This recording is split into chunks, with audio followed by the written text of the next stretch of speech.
waɗi ko ɓi leydi so ni yi'i bone ana wara holla hanuɓe hollede nde o holli laamunkoɓe du waɗay ko hani wadde sabu hunde so ɗum wi'ama fu ana hani tawe laabi goɗɗi hoccama ko faddoto ɗum. honorable saidou baba ahmed madalisajo diwal kwara tabbitini ɗuɗal wujjaɓe ɓen rewɓe ɗuɓɓe e sukaɓe famarɓe gujjama dillida nder layɗe lemgal maɓɓe hewti 353 ɓe fuu ɓe dillidama e bacce maɓɓe nder motaji e masin.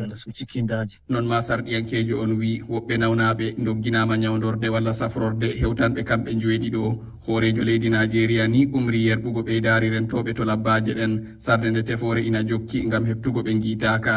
na Seyd Yusuf Ousmane Abuja RFI. tonto Nigeria ha joni 97 Isa yankoɓe ne mbeni chrétien en diftanoɓe e fiyande fewde église aji tati tawa ko peɗe joguiɓe kaɓorɗe tawano tawaɗe rewo leydi ndi waɗi ɗum ɓe du accitama hanki noɓe accitira e ko woni caggal muɗum fuu andinaka tafon e nder ɓe accitaɓe no tawa hen sukaɓe ko halfinaɓe ndenago reniɓe e waɗiɓe e ley lappol caggal nde ɓe accita gouverneur diwal ngal Uba Sani jaɓɓimaɓe ko hanki subaka ɓe 97 to ɓali kam Youssouf Sissoko jaydiyanke gardiɗo ɓayinol jayde wiyetede alternance nangama hanki o fowama jungo gam jokkude losko wiyetego yowitigo e tuume pawaɗe e makko ɗe o tumama ko wasde hormade hoorejo leydi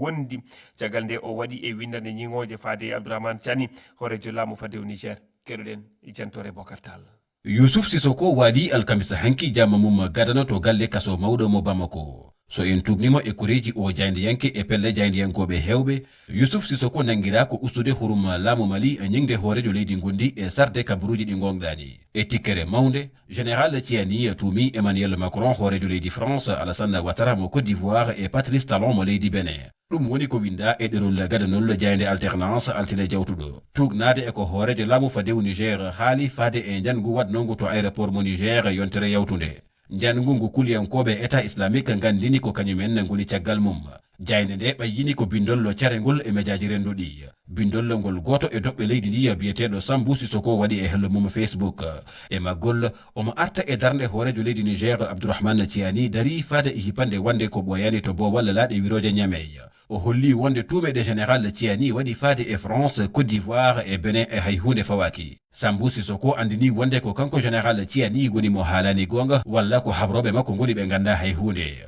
cargol ɗi kongi musɗi faade e hoorejo laamu fadewu Niger saabi Youssouf Sissoko fawede jungo hanki ñawore makko toɗɗa ko ñande jeenayi lewru tata ɓuuro arondu Congo Brazzaville hoorejo leydi ndi Denis Sassou Nguesso duuɓi 17 nantini anni e muɗum ƴamude lefol laamu manda goɗɗo duuɓi 40 o duna ardi ndi leydi ko hanki alkamisa o nantini o anni e makko waɗude manda goɗɗo ko hande jeegom lewru ɗiɗaɓuru windere nde mawninta haare faade e sunningol nambiyen tajugol terɗe rewɓe ngal baɗal ina haɗa e nder leyɗele Afrique kewɗe kono angal jokki e waɗede ha joni e nder leydi Gambia e biyol saldu dental adunaru daraniɗo hakkeji sukaɓe woni UNICEF terɗe rewɓe tato e nder nayo ɓe keɓani taw duuɓi 50 taƴama battane ngal baɗal e rewɓe saabi peɗe politique peɗe daraniɗe hakkeji ina jokki haɓude beele ɗum ina natta keɗoɗen Penda Ba Gambinajo goto e maɓɓe no minen komin ɗamini asan activiste neɗɗo daraniɗo fimbo haɓo kulle debbo ko haysi ko hunde wotere tampini debbo goto ɗum ko rewɓe fof tampine haysi ko debbo goto walla suka debbo goto wima ɗum ɗi waɗi saɗele he ɓandu am so ten ɗum ko hunde nde ganata hoorema nde foti itte minen komin mbaɗata ko ɗum min jaa he communities ji he min jaada he proof ji amen no doctoraɓe ɓe ganduɓe fii ɗum min kolla ɗumen ɗum ɗum watta sa waɗi ni ko ni ɗum waɗata minen wona minen jaa he communities ga minen daro minen minen komin jaadate proof ji amen min gadda daleylaji amen sa yi minen ɗum paala ittude he nder leydi addanama an debbo he jimin gongol haɗima wawi addan caɗele ano hen ɓiɗɗo mo hen wawi he probléme an ano hen wawi he probléme on tuma no yimɓe ɓe mbaɗiranno ɗum is very bad miijoɗa lancet goto wiyeno ɓan rewɓe jelu so ɗum tan ima wawi addan pawle he lancet goto yimɓe fof so ko neɗɗo heɓata ko e FGM neɗɗo wawa ɗum kontude sa so ɗum fof yimɓe ɓe han ɓe mbaɗa fees ko heewi rewɓe ɓe ganda ko hoɗum waɗi ha ɓe mbaɗa fees ɗum because of ngol taƴegol ngol rewɓe ɓe mbaɗa feengol ngol yarani he médicali ngol yarani he laaw ko hunde nde gandanta hoore ma neɗɗo wawa haal caɗele mum ɗe waɗata ɗe dow debbo te minen ko ɗum min dari e leydi amen Gambia ɗo fi ittugol ɗum ha laaɓa to. Sénégal Starlink heɓugol internet ko rewata e dow satellite ji o société jooma kalis kewɗo biyeteɗo Elon Musk no tawe joni e nder leydi ndi namene e nder leydi Sénégal joni oɗon wawi heɓude internet tawa ko Starlink hokki on ɗum hooreɓe Sénégal yidde mabɓe ko internet moƴƴo jawɗo heɓo e nder wertago leydi Sénégal fou ha tengti e dowri ndi kono kadi e guure ɓurɗe woɗitade e guure mawɗe ɗe o kabaru noon addi namɗe kewɗe haala immorade e société Sonatel ɓeydu no namdi sari hokkuɗo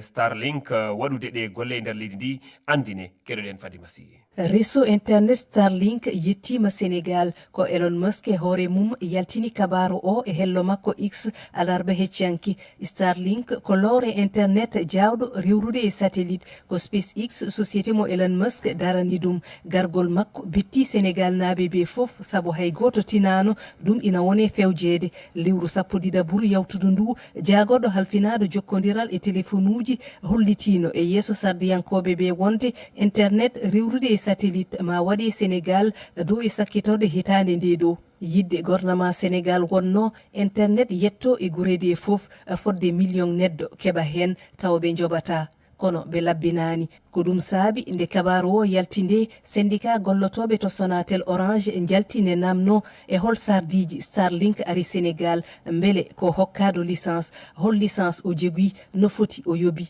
Alioune Sall jagoɗo halfinaɗo jokkodiral e téléphone uji jabaki e den namne kono o holliti wonde ɓe dofti dendagal kulle de kolal téléphone uji lelni. Fadima Sy, Dakar, RFI. yimɓe sappo suɓaɓe desewal prix RFI découverte hitande ujunnaje ɗiɗi nogas e jeegom andinama e nde hitande ɓe immi ko Benin, Île Maurice, Sénégal, Cameroun, Congoji ɗiɗi ɗi, Madagascar e Comore.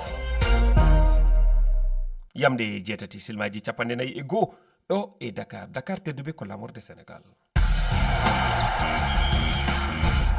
Boliba kabaruji coftal ɓalli puɗorɗen e saldu Mali halfinandu fuko koyngel fema foot eɓe jogui caɗele mawɗi FIFA e CAF deƴani e ɗe caɗele deƴƴani e ɗen caɗele baroba caɗele ɓe mbiyen no godi e fannu fuko koyɗe Mali gila balɗe joni terɗe 13 e moɓe fema foot dutimo golle mabɓe ma mbiyen tan ɓe mbaɗi démissionné ete baroba ɗum saabima Mamoudou Touré lollirɗo bavio jippi kamne e golle mum gardigo fema foot e mum FIFA e CAF namnima woteji kesi juɓɓine gam hebde hoorejo goɗɗo e o saaha ko biyeteɗo Sidi Magassa ko alaɗo kuuɓal fema foot ardi taw salnudu kala joni e Ligue des Champions Afrique nayaɓal timmode ngo folitiro clubaji Afrique ina ɗamina fuɗɗo e ñalawma joyoɓɓo ngo folitiro kanuɗo fuɗɗade hande e o aljuma andina wonde juɓɓudi ngo folitiro ko kippuji ɗiɗi gadani e kala guɓɓal jahat nayaɓal timmode aljuma hande so yamde 19 yoni e guɓɓal Sénégal MC Alger fottat e Al Hilal Omdurman jango aset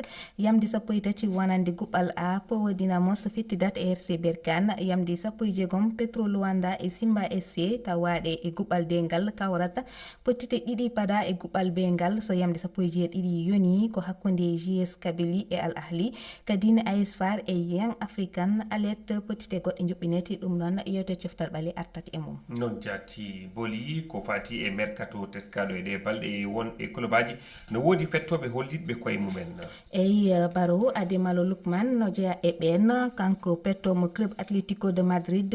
mo club Atlético de Madrid soodi ko ɓoyani walliti kadi nanni loggol e pottital ngu kippo e Real Betis wonande folotiro coupe du roi Atlético ɓenni walla waɗi qualifié ɗiɗaɓal timmode e polgo mabɓe joyi e ɓolum noon ɓe pi ngu coupe Real Betis baroba pettow goɗɗo codaɗo ko ɓoyani ko liɗɗo hoore mum ko Karim Benzema o nanni loggi tati hanki e pottital club makko keso Al Hilal e club Al Ahdoud ɓe piɓe jeegom e ɓollum ɗum baro ko e folotiro Saudi Pro League ma mbiyen championnat Arabie Saoudite andinde ko club keso Karim Benzema Al Hilal woni e hoore on championnat kono baro Simon Adingra mo club AS Monaco soodi ko ɓoyani heɓani fartangue e nannude loggol club makko ni joɗima ɓe jahani nayaɓal timmode Coupe de France e hakkunde mabɓe RC Strasbourg ɓen piɓi tati e gotel andinde kam eltowo AS Monaco Sébastien Pocognoli yoɗni match gadon e club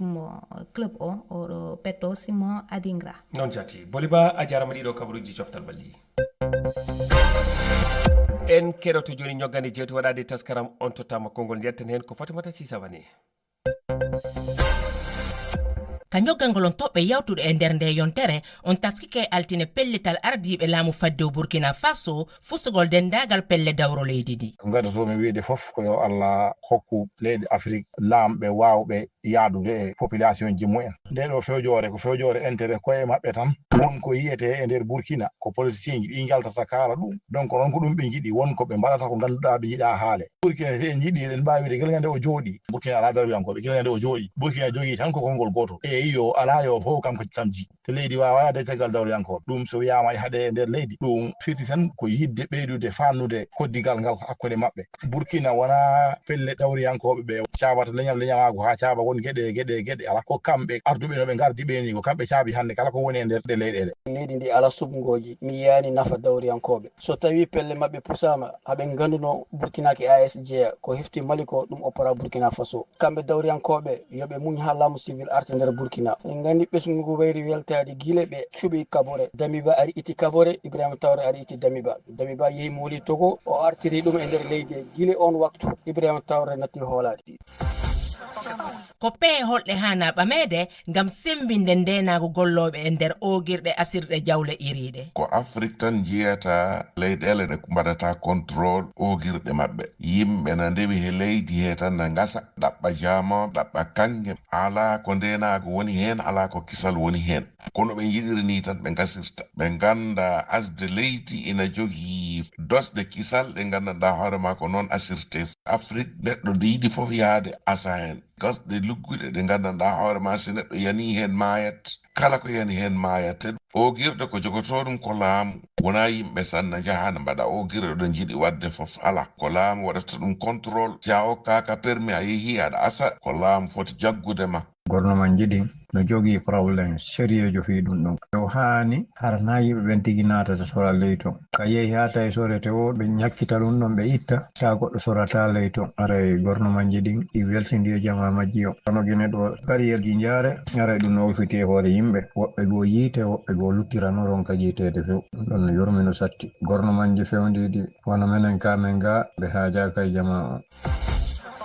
E alarba on taskike o alahaali salagol lumdiyankoɓe mawɓe ɗiɗo Guinée Bissau gollidude konunkoɓe ardiɓe laamu faddewngu. Guinée Bissau hakkunde laamu faddewngu e ɓe noddeteɓe yo ngar nden dahi mumen ɓe liggol yidi ndi kono ɓe jaɓani ar ɓe kamɓe ɗo hen yaadi sa yi ɓe jaɓani arde tan wonko haɗi ɓe ar saabu eɗen gandi enen fo laamu armé e hundela ko fewnata e leydi ɓe ngari yo ɓe garani yo sa yi hundela ko fewata nde wonno eɗen gandi laamu ngu wona laamu daguingu goto fof ko intérêt personnel muɗum wonani toon ko ɗum ɓe laamani wona ɓe liggo wona ha e daralillahi ko mbiyanmi tan koyo ɓe mbatta hen tan masalahaji hakkude mumen ɓe gacca leydi ndi deeƴa. ɓe mbaɗi erreur mawɗo kamɓe lundiyankoɓe sabi dawrugol wona misida saka mbiyami ñamtata konngol am woni ɓurɗi wawde politique ko jaɓowo yaade rutto mi haɓɓotako tan mi wiya min mi ñamtata konngol ɗum bonnani lundiyankoɓe hewɓe Sékou Dalen Diallo en Issa